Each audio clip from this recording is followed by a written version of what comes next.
हम लोग मोनेरा तक पढ़ चुके थे। मोनेरा क्या थे? वो ऑर्गेनिज्म थे जिनमें कोई वेल डिफाइंड न्यूक्लियस और ऑर्गेनेल्स नहीं होते हैं, और ये क्या है, उनमें से किसी में भी मल्टी सेल्यूलर बॉडी डिजाइन नहीं होता। ये क्या है? मोनेरा। और मोनेरा में क्या क्या आते हैं आपके? ब्लू ग्रीन एल्गी और cyanobacteria and microplasma. Some example are shown in this figure. तो कुछ एग्जाम्पल इस फिगर में दिखा रखे हैं। अब मोनेरा के बाद आते हैं प्रोटिस्टा। तो प्रोटिस्टा में क्या होता है कि ये यूकैरियोटिक ऑर्गेनिज्म है, दैट मीन्स इसमें वेल डिफाइंड न्यूक्लियस है और इनमें कुछ अदर स्ट्रक्चर्स भी होते हैं जैसे hair like cilia, flagella etcetera. तो हमने इनके बारे में पढ़ लिया था। तो जैसे ये पैरामीशियम है, तो पैरामीशियम अपने सिलिया से मूव होता है, ये हेयर लाइक स्ट्रक्चर से। अमीबा कैसे मूव होता है? अमीबा अपने स्यूडोपोडियम से मूव होता है, यानी इसके नकली पैर बनते हैं और ये आगे बढ़ जाता है। इसके बाद हमने ये देखा था यूग्लिना। यूग्लिना में भी ये फ्लैजिलम जैसा स्ट्रक्चर है जो इसके मूवमेंट में इसकी हेल्प करता है। अब हम आते हैं फंगी पर। नेक्स्ट है हमारा fungi. These are heterotrophic eukaryotic organism. तो ये कैसे हैं? हेटेरोट्रॉफिक यूकैरियोटिक ऑर्गेनिज्म, मतलब इसमें भी वेल डिफाइंड न्यूक्लियस और ऑर्गेनेल्स हैं।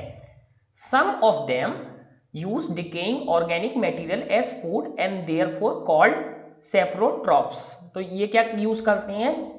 ये जो डिकेइंग ऑर्गेनिक मटेरियल है उसे फूड की तरह इस्तेमाल करते हैं, जो सड़ रहा होता है ऑर्गेनिक मटेरियल, इसीलिए इनको क्या बोलते हैं? Saprotrophs. Others require a living. तो इनमें से कुछ तो सड़ता हुआ खाना यूज करते हैं। अदर्स रिक्वायर अ लिविंग, वो क्या यूज करते हैं? अदर्स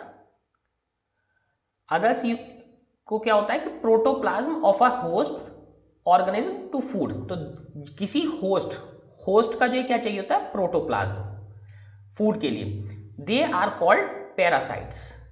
तो पैरासाइट को हम एक बार समझ लेते हैं। पैरासाइट क्या होते हैं?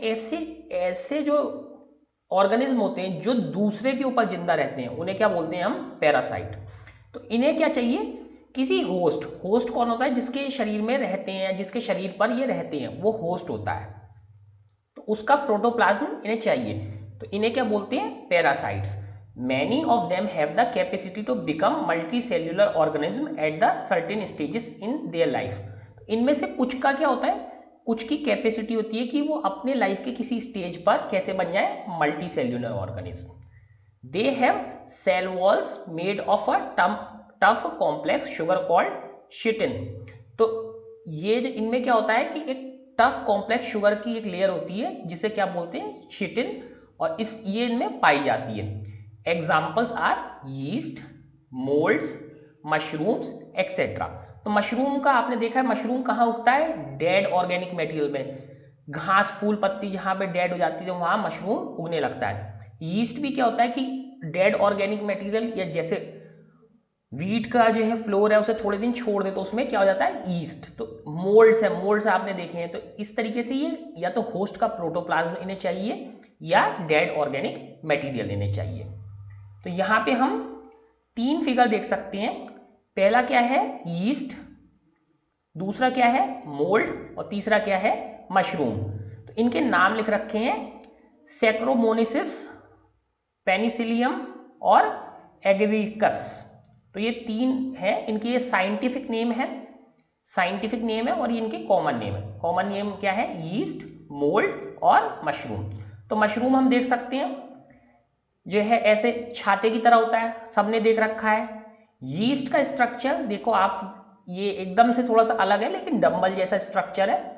और ये मोल्ड जो होता है वो ब्रेड पे अक्सर दिखता है, तो नीचे एक स्टिक होती है, ऊपर इस पर छोटे छोटे स्पोर्स निकल रखे होते हैं। तो ये क्या है? सैकेरोमाइसिस, और ये पेनिसिलियम और ये अगेरिकस। तो ये इनके साइंटिफिक नेम्स हैं। लेकिन क्या खास बात थी इसकी कि ये डेड ऑर्गेनिक मटेरियल या होस्ट के प्रोटोप्लाज्म पर ही जिंदा रहते हैं। तो some fungal species live in permanent mutually dependent relationship with blue green algae. तो कुछ सारे ऐसे होते हैं कि जो वो कैसे रहती है? Permanently mutual dependent relationship. तो इसको पहले हल्का सा समझने की कोशिश करते हैं, क्या परमानेंट म्यूचुअल डिपेंडेंट रिलेशनशिप है। तो जैसे कि अगर दो लोग हैं, ए और बी, तो ए अगर कोई प्रोडक्ट बनाता है, ठीक है, ए कोई प्रोडक्ट बनाता है और बी उसे सेल कर देता है, फिर जो है वापस बी ए से वो प्रोडक्ट मांगता है, तो एक तरीके से दोनों को काम मिल रहा है। लेट अस से ए जो है क्या करता है, ए जो है कपड़ा बनाता है, ए कपड़ा बनाता है और बी कपड़े को सेल करता है। ना बी ए का काम करता है ना ए बी का काम करता है, दोनों एक दूसरे का काम नहीं करते, तो दोनों क्या है, एक दूसरे पे डिपेंडेंट है। अगर ए केवल कपड़ा बनाए और कोई बेचने वाला नहीं हो तो ए का काम खत्म हो जाएगा। ऐसे ही अगर कोई कपड़ा बनाने वाला नहीं हो, कपड़ा कोई बेचने वाला हो तो उसे कपड़ा नहीं मिलेगा। तो इनकी रिलेशनशिप क्या होती है, म्यूचुअली डिपेंडेंट होती है। तो म्यूचुअली डिपेंडेंस रिलेशनशिप ऐसी होती है जिसमें दोनों साइड को फायदा होता है। ठीक है, एक और एग्जांपल हम इसका देख सकते हैं, जैसे कि आपके मोहल्ले में एक स्टोर है सपोज, और एक आपका घर है। तो आप क्या करते हैं, अपने स्टोर से जाते हैं, सामान ले आते हैं, और तो स्टोर वाले को क्या मिलता है, काम मिलता है। लेकिन आपको क्या फायदा हुआ, आपको बहुत दूर के बाजार नहीं जाना पड़ा, तो आपको भी बेनिफिट हो रहा है। तो दोनों एक म्यूचुअल डिपेंडेंस रिलेशनशिप में है कि वो आपको सामान प्रोवाइड कर रहा है इजीली, क्योंकि आपको बड़े बाजार या दूर नहीं जाना पड़ रहा, और उसे जो है उसे क्या बेनिफिट मिल रहा है, उसे भी काम मिल रहा है। तो इस तरीके से ये म्यूचुअली डिपेंडेंट रिलेशनशिप होता है। सारे के सारे बिजनेस म्यूचुअली डिपेंडेंट होते हैं। तो ये जो म्यूचुअली डिपेंडेंट इनका रिलेशनशिप है किसके साथ, ब्लू ग्रीन एल्गी के साथ। ठीक है, या जिसको हम क्या बोलते हैं, साइनोबैक्टीरिया भी बोलते हैं। Such relationships are called symbiotic, इन्हें क्या बोलते हैं हम, symbiotic. These symbiotic life forms are called lichens. तो इन्हें सिम्बायोटिक लाइफ फॉर्म को क्या बोलते हैं, lichens. We have seen all lichens as slow growing large coloured patches on the bark of tree. तो हमने क्या देखा है कि लीचेंस अगर हम देखना चाहें तो ये बहुत स्लोली ग्रो होने वाली होती हैं, लेकिन ये लार्ज और कलर्ड पैचेस होते हैं ट्रीज की बार्क पर। अगर लीचीज को हमने देखना है तो हम देखते हैं ना कि कुछ कलर्ड जैसा पार्ट होता है ट्री की बार्क में, तो वो क्या है, वो लीचेंस है। और ये कैसी रिलेशनशिप है ब्लू ग्रीन एल्गी और इसकी फंगी की, ये म्यूचुअली डिपेंडेंट रिलेशनशिप है, जिसे हम क्या बोलते हैं, सिम्बायोटिक। सिम्बायोटिक क्योंकि इसमें दोनों को फायदा हो रहा होता है। नेक्स्ट आता है हमारा plantae kingdom, plantae. These are multi cellular eukaryotes with cell walls. तो अब ये कैसे हैं, ये मल्टी सेल्यूलर है, पहली बात तो यूकैरियोट्स है यानी मतलब एडवांस है, इनमें वेल डिफाइंड न्यूक्लियस है, वेल डिफाइंड ऑर्गेनेल्स है, और इसमें क्या है, सेल वॉल भी है। बेसिकली अब हम प्लांट्स पे आ चुके हैं। They are all autotrophs and use chlorophyll for photosynthesis. तो ये कैसे हैं, ऑटोट्रॉफ्स हैं यानी अपना खाना खुद बनाते हैं, और कैसे बनाते हैं, क्लोरोफिल यूज करके, फोटोसिंथेसिस के थ्रू। Thus all the plants are included in this group. तो प्लांट किस में आते हैं, सारे के सारे प्लांट्स इस ग्रुप में आते हैं, Plantae. Since plants and animals are most visible form of diversity of life around us, we will look at the subgroup in this category later। क्योंकि हम जानते हैं कि सबसे ज्यादा हम किसे देखते हैं, प्लांट्स और एनिमल्स को, तो इस ग्रुप की सब कैटेगरीज हम पढ़ेंगे नेक्स्ट सेक्शंस में। तो अभी हमने क्या क्या देखा, मोनेरा, प्रोटिस्टा, फंगी, अब हम आ गए प्लांटे पे, फिर एनिमलिया पे आएंगे। तो इस तरीके से सारे के सारे प्लांट्स किस में आएंगे, प्लांटे ग्रुप में। अब हम आते हैं एनिमलिया में।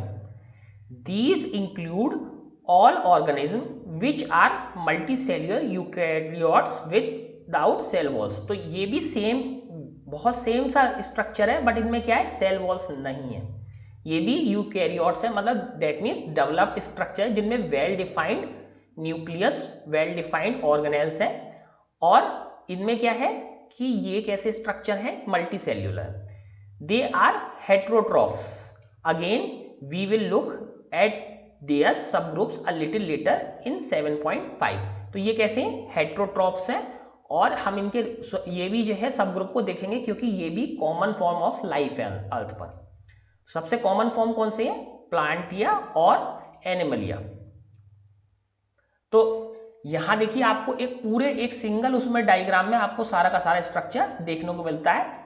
तो जिसमें हमारे ऑर्गेनिज्म किस में जा रहे हैं, ऑर्गेनिज्म है, ऑर्गेनिज्म किस किस में डिवाइड हुए, प्रोकैरियोटिक्स, जो कि जिनमें कि well defined well defined nucleus और अदर सेल ऑर्गेनेल्स नहीं होते। यूकैरियोट्स में ये सब होते हैं। तो ये इसे किस में कहा गया? प्रोकैरियोट्स में क्या थे? ये यूनिसेल्युलर थे और कैसे थे? मोनरा। तो ये यहीं पे खत्म हो जाता है। अब यूकैरियोट्स में जाते हैं। यूकैरियोट्स भी कितने टाइप के हो सकते हैं? यूनिसेल्युलर यूकैरियोट्स हो सकते हैं, उन्हें क्या बोलते हैं हम? प्रोटिस्टा। मल्टी सेल्यूलर यूकैरियोट्स भी हो सकते हैं। मल्टी सेल्यूलर यूकैरियोट्स में क्या क्या है? एक तो वो है जो विद सेल वॉल्स है, और एक क्या है? विदाउट सेल वॉल्स है। सेल वॉल्स के विदाउट वाले कौन से? एनिमल्स हैं, एनिमलिया है, ठीक है। अब विद सेल वॉल कौन से हैं? तो सेल वॉल तो है बट लेकिन फोटोसिंथेसिस परफॉर्म नहीं करते हैं, तो इन्हें क्या कहते हैं? फंगी। और जो फोटोसिंथेसिस कर सकते हैं वो क्या है? प्लांट, ठीक है। एक बार इस डायग्राम को फिर से देखते हैं। तो ऑर्गेनिज्म को किस किस में डिवाइड किया? एक तो प्रोकैरियोट्स। प्रोकैरियोट्स का सिर्फ ये हमेशा यूनिसेल्युलर होंगे, और इसका केवल एक एग्जांपल है मोनरा किंगडम। बाकी सारे किस में आते हैं? यूकैरियोट्स में। यूकैरियोट्स कैसे हो सकते हैं? यूनिसेल्युलर। और यूनिसेल्युलर यूकैरियोट्स कौन है? प्रोटिस्टा केवल, ठीक है, जैसे कि अमीबा, पैरामीशियम एक्सेट्रा। अब आते हैं हम मल्टी सेल्युलर यूकैरियोट्स में। मल्टी सेल्युलर यूकैरियोट्स दो तरीके के हैं। कैसे? With cell wall and without cell wall. Without cell wall कौन से? एनिमल, क्योंकि हम देख चुके कि एनिमल सेल में सेल वॉल नहीं होती। अब सेल वॉल वाले कौन से हो सकते हैं? जो प्लांट्स हो सकते हैं और फंगी हो सकते हैं। जो फोटोसिंथेसिस नहीं करते हैं वो कौन से हैं? वो फंगी हैं, क्योंकि ये किसी और डेड ऑर्गेनिक मटेरियल पर अपना खाना बनाते हैं, ठीक है। एक वो है जो अपने आप फोटोसिंथेसिस कर सकते हैं, ये किस किंगडम में आएंगे? Plant kingdom.